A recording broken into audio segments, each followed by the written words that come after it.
Teacher, have you ever caught your students doing something inappropriate? I teach at a Catholic middle school, so our standards for appropriate behavior are pretty high. Technically, a student telling another student to shut up counts as inappropriate for us, and I'd have to discipline that student if I heard it. The most inappropriate thing I've ever caught a student doing, that would be inappropriate even by public school standards, happened about 5 years ago. I was proctoring a standardized test near the end of the school year. All of the 8th graders had already been accepted into their high schools, and they just didn't care about the standardized test or anything else having to do with school at that point. This particular test session was an hour long, and students were not allowed to read a book or draw or do anything else once they were finished with their tests. The idea is to prevent students from rushing through the test to get back to a book they're reading. The 8th graders rushed through the test anyway, because they just didn't care. One student literally put his name on his paper and turned it in with all of the answers blank. He'd been a discipline problem for the 2 years I taught him, and I was happy he was about to move on to high school. He turned in his answer sheet before I even sat down from passing out everyone's tests, smiled at me, returned to his seat, and put his head on his desk. I wasn't allowed to say anything to him or encourage him to try harder or anything. He asked if he could sit in an unoccupied corner seat for the rest of the time, and I agreed. I was happy he was taking a nap and wasn't going to distract others. Or so I thought. About 15 minutes later, as I was walking around, monitoring everyone else who was still taking the test, I looked in his direction. His head was down and his hoodie was pulled over his head, but there was no mistaking what was going on. He was wearing sweatpants, and his hand was down them. He was playing with himself in the back of the classroom during a standardized test. I didn't want to make a scene, because I didn't want to disturb the students who were focused on the test. I had two options: tell him to stop, and risk him making a scene. Ignore it and tell his parents later. I went with option 2. After the test, I emailed the parents and CC'd my boss, explaining exactly what had happened with him not doing the test, and what he did afterwards. The mother apologized. My boss said I did the right thing. The kid didn't look me in the eyes for the next 3 weeks I taught him. My husband's ex-GF has late-stage cancer and her last wish is to be with my husband. Now he's flying back to meet with her and I'm thinking about divorcing him. English is not my first language, so please be kind. I, 30F, met my husband Seb, 35M, after he and his ex-girlfriend Tanya, 33F, broke up due to her infidelity, but they remained best friends. They previously lived together for 5 years, and needless to say, they remained in contact even before he met me. I would be lying if I said it never made me feel uncomfortable even once. It did, and it still does because Tanya is still in love with my husband. She never denied it and, in fact, would even call or message me when she can't get a hold of Seb. Aside from cancer, she also has some mental health issues, thus my husband would always tell me to be kind and patient. Seb is no longer in love with her, of course. She cheated, and Seb swore that he would never get back with her and that he only sees her as family. 2 weeks ago, my husband received a call from Tanya to tell him the sad news, and he cried with her and reassured her that everything is going to be okay. They were on the phone the entire day. Also, I forgot to mention that Seb and I moved to Australia from Canada a few months ago because of my job, and Tanya is in Canada. They've been in contact almost every day since we left, which always bothers me, but what can I do? After that call, my husband told me everything. To be honest, I felt bad for her and genuinely felt sad. I asked him what's going to happen now, and Seb told me he's going back to Canada, which is a shock. He then told me that her last wish is to be with him. I didn't say anything except, what about me? He said if I can't leave my job, then he's going to visit me whenever he gets the chance, and I walked out without saying anything. I've been avoiding my husband since the phone call, and have been ignoring him whenever he tries to bring up the conversation. Yesterday, I found out he already bought a ticket and is flying back home in January. I feel like he's abandoning me, but at the same time, I feel that I'm selfish for hating both of them. I'm honestly thinking of getting a divorce because obviously he's choosing her over me, but at the same time, I wonder why my husband is so attached to her. Seb considered Tanya and her family like his own as he doesn't have one. She's probably like a sister to him now, but Tanya doesn't feel the same. She's madly in love with my husband, and him granting her wish will surely make her think they still have a chance. My entire life I've been putting others first. I've been very patient and understanding about their weird relationship, but I feel sick and confused. I want to call her and yell at her for ruining my marriage, for trying to steal my husband from me, for using her sickness to get what she wants. I'm so mad at both of them. What did I do to deserve this?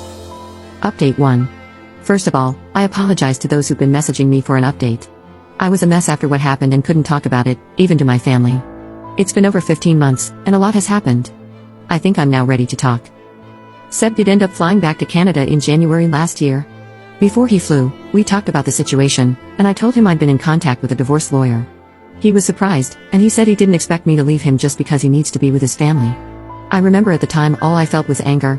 There's one rule that was implemented at your school or work that backfired horribly. In my dorm, if you did something that triggered the smoke fire alarm, you had to do a safety presentation for everyone on your floor. This was intended to deter pranksters from pulling the alarm. A guy on our floor was making grilled cheese in the kitchenette, and burned it, which legitimately triggered the fire alarm. Afterwards, he explained, assuming that since it had been a legitimate alarm, and not a prank, that he wouldn't have to do a presentation. He was, of course, wrong.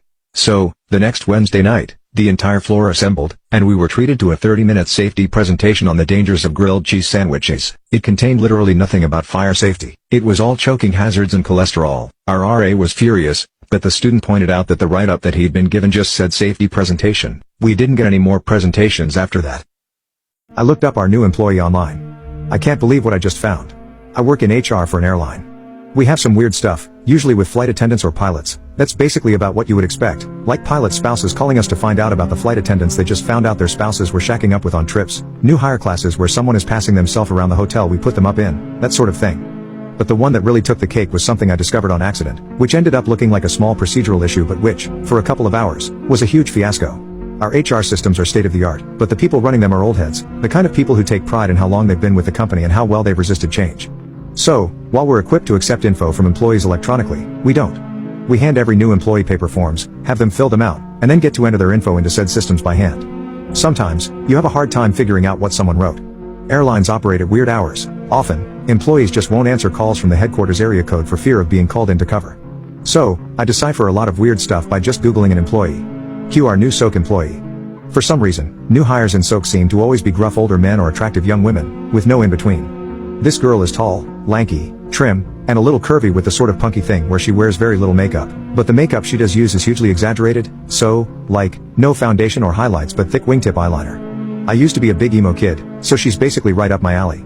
I'm a guy just hitting my 30s, so I'd have to be dead to not take some notice. But I work with some stunning young flight attendants and a surprising number of young, attractive, hotshot female pilots. I have learned to brush these off pretty easily. Her paperwork comes in about a week after her start date, and some of it is very hard to read because she's got big looping handwriting. It's fine. Especially with spouses and kids, it is super easy to find that info by just Googling them and pulling up their Facebook. So when I can't read her husband's name, I Google her. I'm not sure how you would even manage to do something so dumb, but the first couple of results are for a cam girl with a stage name so similar to hers that Google includes the results. And one look at a thumbnail confirms it is, in fact, her. So I do what any guy who just found out a coworker he spent an hour-long orientation doing his best not to eye-hump has explicit videos all over the internet would do, and pull her up on my phone, off the Wi-Fi, safe from the prying eyes of the company firewall. I spend about 45 seconds wondering if I'm crossing a line when I notice something in the thumbnail of a video that comes up with her name search. There's a video from 2 nights before of her pleasuring herself on stream with a golden airplane trophy. I recognize this golden airplane trophy. I work 50 yards from an identical trophy. In disbelief, I go look for the airplane, and it's gone. It's an award the company won for something. It's plastic with that bowling trophy gold finish. But somebody is bound to notice. And wow, I am absolutely not sure how to admit how I know it's gone and who has it, but I have got to tell someone because when stuff like that disappears, it turns into a company-wide search. We're not a big airline, and people take awards like that seriously. So I go to the managing director of HR and say, hey, so I noticed that this award is gone, and don't ask how, but I know who has it, thinking this is the best way to move forward. This is apparently the wrong tack because suddenly, I'm in the hot seat and somehow the prime suspect. I tell them who has it, and they tell me it gives them reason to believe I'm lying or planted it. They searched her desk, and nothing, obviously, because she wasn't cramming the leading 4 inches of a 9-inch gold airplane into her orifices in exchange for tokens at her desk at work. And now I'm in deep trouble, so I have to fess up about how I found out. The director of HR does a cursory Google search, finds said video, and has a gentle chat with the girl, asking for it back. We get the trophy back. It is, I assume, thoroughly cleaned, and a lock goes on the company's trophy display. The girl shows up for 2 more shifts and then quits with no explanation. I thought it was probably the last I'd hear of it, but a week later, my boss pulled me aside and gently suggested it wasn't illegal or anything, but it reflected poorly on me if I was Googling attractive female new hires and cruising explicit video results I might find. She then doesn't outright say but implies that if I were to come across something like this again, the company-wide search might be unpleasant but was less likely to get me fired than the alternative, just in case this came up in the future. I could not believe they thought I was purposely searching her name in hopes of finding explicit videos. Today I realized that my boyfriend never compliments me. We've been together for 8 years and have a pretty solid relationship. Today, I received a tapestry that I ordered online. It's really beautiful and I was counting down the days till it arrived. As soon as I got it, I opened it and showed it to my boyfriend. His reaction was that looks like something they'd hang on a cheap stall on the side of the road where they do haircuts. That slightly annoyed me because he could see my obvious excitement and happiness with it. Even if he didn't like it, he could have just said it looks cool and that would have been fine. Anyway, I overlooked this, but then I realized that he always does this. Whenever I'm excited or proud of something, he just has to trash on it. Recently I made my first crochet project. It was a pig and it took me a whole week. I also have joint problems, so I was extra proud that I had completed it and that it came out perfectly. When I showed it to him, I didn't even get an "it's cute" or "it turned out really well." He just looked at it and went back to sleep. At that time, I chalked it up to him just being uninterested because I woke him up from a nap to show him a pig. The more I thought about it, the more I realized that he always does this. Whenever I'm happy/excited/proud of something, the first words out of his mouth are to criticize. I'm a pessimistic person myself, but when someone comes to me bursting with excitement about something, I'm always supportive. It doesn't cost much to say, "That's really nice." Or "Wow, well done." Even if it's not something that particularly interests me or is in my taste, I'm always supportive. When he shows me diagrams of buildings that he's working on, he's an architect. Even though it doesn't interest me, I'm always supportive and I even pay attention to learn so I can understand what he's talking about. I do the same when he talks about computer parts. I have no natural interest in it, but for him, I listen and support. Honestly, I don't care about the capabilities of that graphics card, but I can see how excited you are when you talk about it, so I pay attention and I say how awesome I think it is.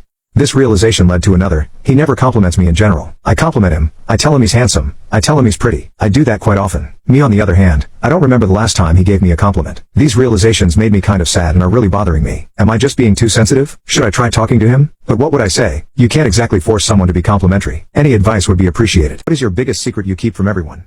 When I was 17, my best friend was 16 and a year behind me in school. We had met in a split class of grade 4 and 5 students. A couple weeks after the new school year started, we went out biking on a weekend and he went over an edge on the pathway we were on and died. It was a 25-foot drop onto a rocky ridge line and then into a river another 50 feet below, and he landed head first. It was declared an accident. His bike had slipped on something and lost control and he went right over the edge. I was riding in front and didn't notice anything till I heard the crash behind me. He didn't make a sound going over the edge. When I turned around and looked, it was a sight I will never forget and still have nightmares about.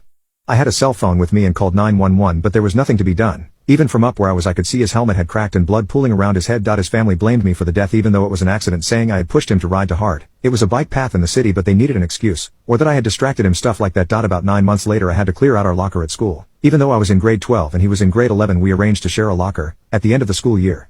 As I was cleaning it out, I found an envelope taped to the bottom, a shelf addressed to me. I took it home and it was more than a month before I could open it. 2 days after my 18th birthday, and it turned out to be a suicide note he had written the Friday before the accident. It laid it all out, including the very details of how he planned to do it, down to the bend in the pathway that had no guardrail and the reason for why he was doing it. It has been almost 8 years since I opened that note, and I've only told a lawyer, who I contacted about having to turn the note over to the cops. He said no and gave me a detailed written explanation for me to keep as to why I didn't have to, and a counselor a couple years later. The note and the explanation from the lawyer in a locked box, as I cannot bring myself to get rid of it. To this day his family still blames me for his death, but I refuse to tell them the truth as their religious beliefs would make it impossible to bear. What did your parents say to you as a kid that still affects you today? My mom had me at 13 because she was assaulted by her dad, and she lived in an area where abortion was greatly discouraged. Lived with her grandma and my grandma. She tried her best to raise me, but she was just too young to do anything significant. I remember with great remorse that she always worked 2 jobs to try and support me. My mom was a saint. She treated me like the most precious thing of her life. I was very good academically compared to my peers, though I didn't realize how much it made my mom happy that time. This was during my high school. I wanted to make my mama happy, that's all I cared for that time. She used to watch me study late nights till 2 in the morning, though I had school on 9 a.m. She told me, promise me that you will stay strong. You wake up every morning to fight the demons that left you so tired the night before, and that, my love, is bravery, though I didn't understand what was her thoughts that time. I told her not to worry about anything and go to sleep. She was never abusive or strict towards me. She would often spoil me rotten. She loved me a lot and I loved her. My grandma died when I was pretty young, and eventually we were on our own, and it put a lot of stress on my mom. She was depressed and tired. Nothing had gone right in her life. She had no education or pension. She wasn't able to find husband because her situation was really undesirable, and she worked 6 days a week and just didn't have time or energy to socialize. She didn't have any friends and I was all she ever had, but she never took it out on me. Always she would find a way to make me happy. I remember one Christmas in particular, she bought me a laptop, and to do that she had to work overtime and skip meals half time. She was dangerously skinny that time. After I graduated college and moved out, she took her life. She said in her sewer slide note that she loved me more than anything and she would miss me, but now I was a man of my own life. Tears rolled down my face. I was devastated. She couldn't live anymore. She didn't have a reason to live anymore because she hated her life, but she loved me. Rest in peace, Mom. I now can admit that I had feelings for my mother. I just couldn't help it as we were practically the same age, and I hate myself for it, but I can't control my heart, so as they say, a man should follow their heart, and that's what I did. With tears rolling down my cheeks, I drove to her grave with a shovel. I attempted to dig her out, as I had to at least get one last glance and give her a kiss. I managed to get to the end only to realize that there was no body. I was 6 feet deep in at this point, and I looked up only to see my mother looking down at me, holding my diary where I would express my dirty thoughts about her. My ignorant parents preferred my adopted brother over me, so 15 years later I abandoned them. I was 8 years old when for some reason my parents decided they wanted to adopt. The boy they adopted was 1 year younger than me, but was very demanding and knew how to always get his way.